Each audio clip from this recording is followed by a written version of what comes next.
Hey, what's up everybody, and welcome back to News Dose, and hope everybody out there is having a great day. But if not, hopefully this video will make things just a little bit better, as some exciting things, some interesting things, and even just some flat out strange things are happening across the game industry.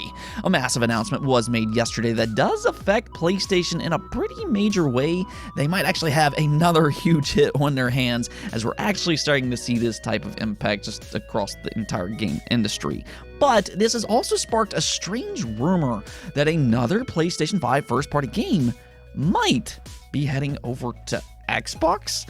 Yeah, we'll talk about that a little later on and what's happening there. Also, EA just announced a new original title that looks very impressive and could possibly give Monster Hunter some competition. There's definitely a lot of potential here with this one, so we absolutely will be covering that one as well.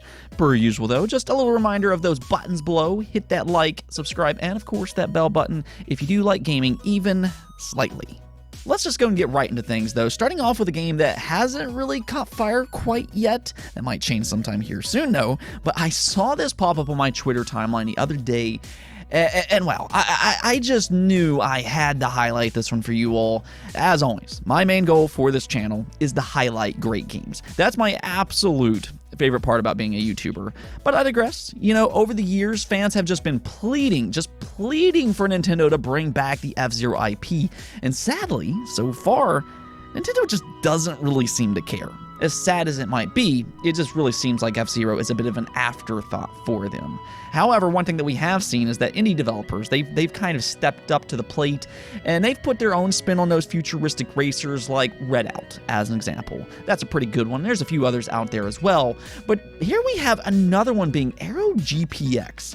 As you can see here, this game is absolutely gorgeous with that cel-shaded art style. I really like how this one looks, but most impressive, it really seems to have gotten that spirit of F-Zero's gameplay down pat. I'm very impressed with what's been shown so far, and that's where things get even more impressive. What I'm showing on screen here is actually early gameplay footage. This game is planned to go to Kickstarter eventually, but it's not even that far yet. I mean, really, if anything, I think that if you are an F-Zero fan, then you might want to keep an eye on Aero GPX. At the very least, it does seem like there's some potential here. If you are interested, though, I will leave a link to its Twitter account in the description below, so you can follow its progress on there. Next up, another franchise I've seen a lot of fans clamor for over the years is Ninja Gaiden. And actually, I do kind of have some good news for you all as well. I guess it really just kind of depends on how you look at this. But what's happening here is that in an interview with the Video Game Chronicle, Team Ninja's president was asked whether or not they'd be willing to outsource the Ninja Gaiden IP, or just let one of their younger internal teams work on it. Well, let's go and take a look at his response here. He said, "We're not announcing anything, but both of those ideas sound like great plans, and are both possibilities in a sense. Those are both very, very reasonable ideas for potentially a sequel in any series, not just Ninja Gaiden. But what I want to say is, if we were to theoretically work with another company on a Ninja Gaiden title, we would need to make sure that it would be a title that the fans would really enjoy and exceed their expectations. It's not just a matter of, hey, let's just go do this. All the pieces would need to fit, and it would need to be the right team, either a younger team internally or another company that would really need to fit the Ninja Gaiden pedigree." So this is a rather interesting response in the sense that he's not really against the idea per se. If anything, he's not saying no, and that's how I'm kind of seeing it reported online. However, when I actually read through this interview, it also doesn't really give a strong indication that they're actually working on a new Ninja Gaiden either. In fact, him specifically saying that this is a reasonable idea and not just for Ninja Gaiden also technically opens the door for passing off some of their other IP as well, like Neo as an example.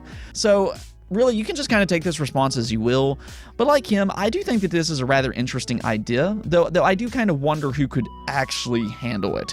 There's really only one studio that comes to my mind personally, and that's Platinum Games. Other than that, I can't really think of a lot of studios that kind of fits that pedigree here, but let me know what you all think about this though, and who do you think could step in and maybe take over the Ninja Gaiden IP if they do truly outsource it.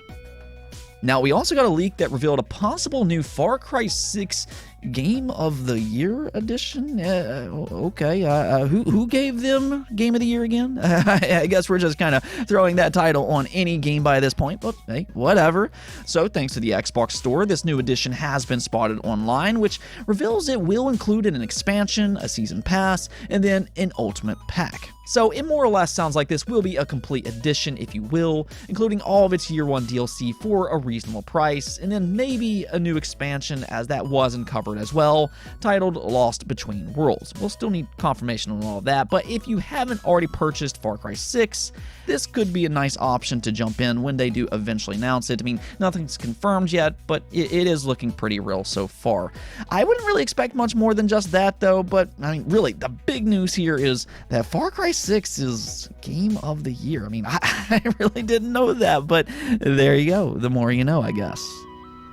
Alright, so let's just go and get to this big PS5 game, though, being Wolverine, because yesterday the internet just absolutely exploded when Disney and Marvel revealed that the new Deadpool 3 movie will include Hugh Jackman as Wolverine. Now again, this isn't really a game-related announcement, or at least at first. We're getting there, don't worry.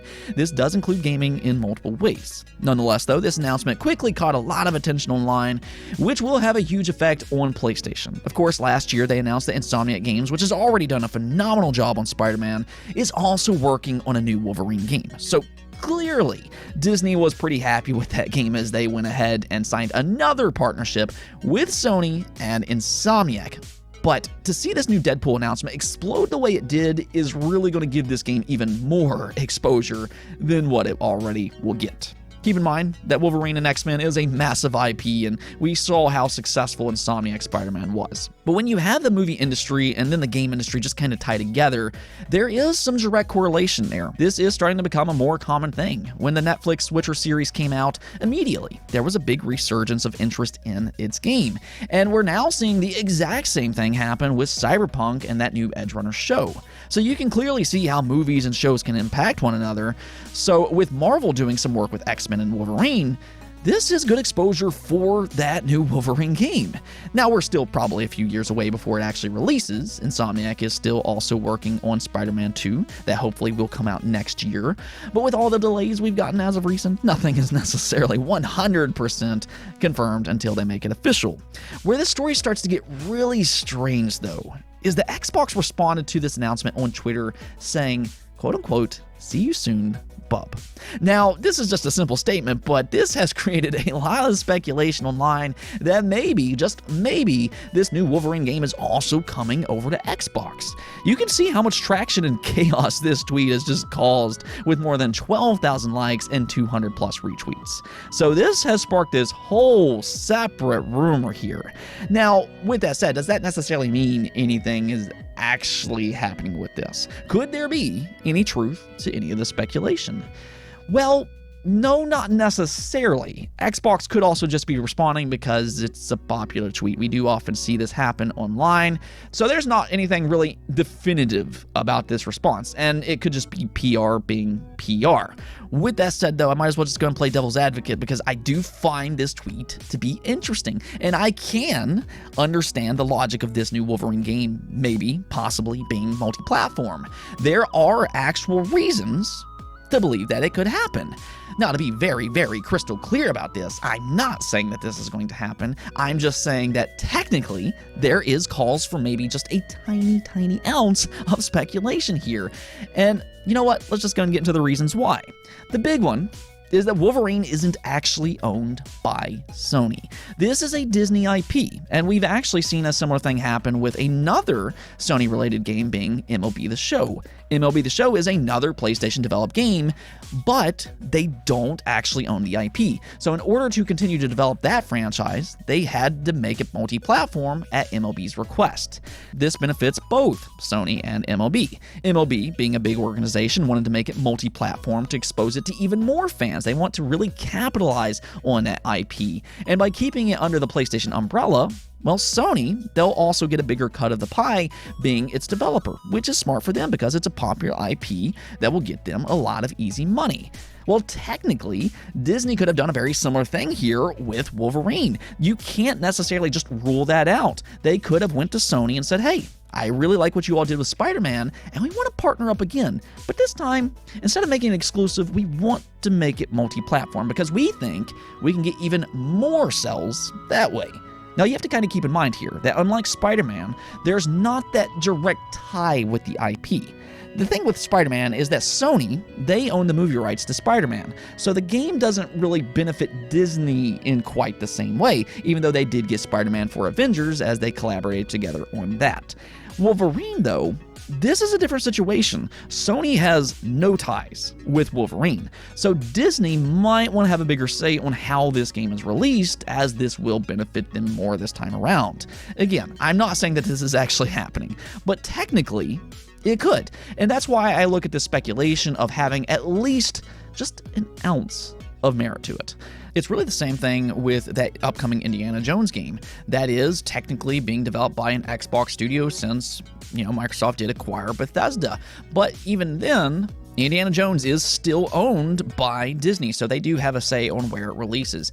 So, we don't really know how the contract looks for either one of these games, whether that be something like Wolverine or something with Indiana Jones. And of course, Indiana Jones is a little bit different because that game was in development before Microsoft acquired them. But again, we do need to know how that contract works. I think if anything, Sony will just kind of need to come out and confirm what's happening here with this game. We probably won't get that confirmation for a while. Maybe they are hearing some of the rumors right now and they want to come and just make it clear. But I think that we'll just kind of need to see how all this plays out. And just kind of see what happens. I think at the very least, this definitely makes things interesting. It brings up a question I don't know if very many people were asking, maybe yesterday, but it's definitely brought forth some speculation. And when you start to think about it, there might be some calls for that speculation.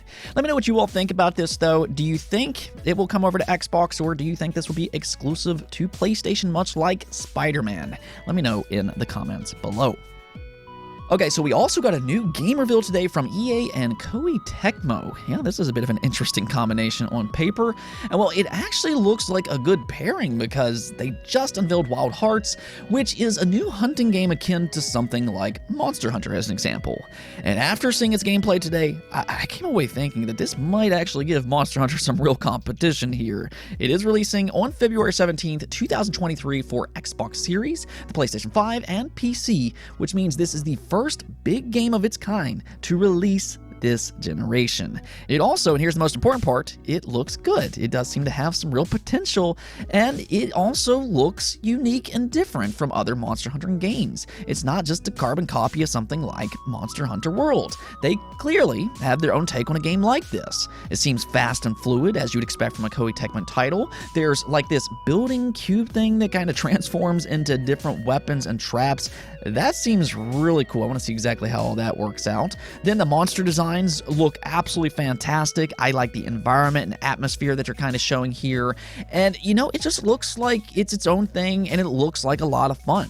I also noticed that it does have cooperative gameplay, which is fantastic for games like this. So after seeing this game today, I absolutely could see some real interest in another AAA caliber game like this. Now, it is one of those $70 games, though, so I know not everybody will necessarily like that, but again, it looks like it has some real potential, and for that matter, we know that Koei Tecmo can make good hack and slash style games. And really, you're already seeing some signs of that here. And I think when you combine their expertise on that type of gameplay with EA, well, EA, they have the power to give it that big marketing push that it needs. So I think that this is actually a good pairing, and actually about that, if you like what you're seeing so far, the good news here is that they are showing an extended look on October 5th. So they're diving into the marketing right away, which does make a lot of sense. This game is right around the corner with it releasing on February 17th.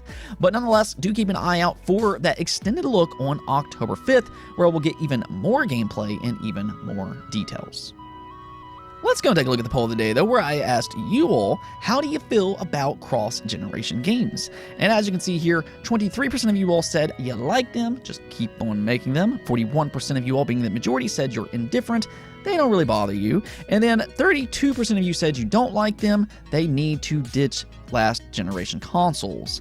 So there does seem to be a lot of different opinions on this, and the comments, they reflect that as well. Here, Tactics Kilgore said, I think it's definitely holding games back right now. Ragnarok, for example, has to run flawlessly on 10-year-old hardware, which means it can't possibly be taking advantage of the PS5. And then on the opposite spectrum, Andres Gomez said this is a thing to help the community because this is what people need. Not everybody can buy a next generation console. They look good no matter what. So there was a lot of comments that really fit both of these lines of thinking, and I think that there is a cause for both. I think in this situation, it kind of goes down the middle. We are now 2 years into the generation, or we're closing in on that 2-year mark, and cross-generation titles have been a great way to transition to the PS5 and the Xbox Series, especially with how difficult it's been to get either one of these consoles. So this has been a good thing for a lot of people that's been stuck with the PS4 and Xbox One up to this point. But at the end of the day, I think the answer really just comes down to each individual game and what they're aiming for.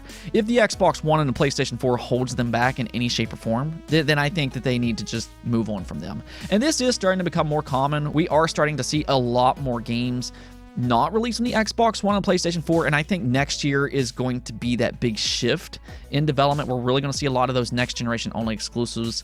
But even in, I think Cyberpunk, I think that it's a pretty good example of this. It did have problems on the Xbox One and the PlayStation 4, and now they've decided to just solely focus on the Xbox Series and PlayStation 5 going forward. Meanwhile, something like Resident Evil, they look and perform well on really both generations of platforms. So I think it's just a game-by-game basis thing. But it is really interesting to see how different opinions are on the subject. There are some vastly different opinions on this. I mean, some people are very concerned about, these games being held back. Some people just want exclusives to make those next-generation platforms feel like they're a little bit more worth it. And then you have people that don't think that they hold games back. I mean, it's not overly difficult to scale games. We've seen that on PC for years and years. And I mean, there's a lot of different opinions on this subject. So it's very interesting to kind of read through all of that. And so I was kind of fascinated with some of the results in this poll. Anyways, though, that's it for this episode. But if you liked the video, don't forget to hit that bell notification and subscribe button for more content just like this. Also, if you'd like to support the channel through Patreon, thank you for making this content possible. Peace out.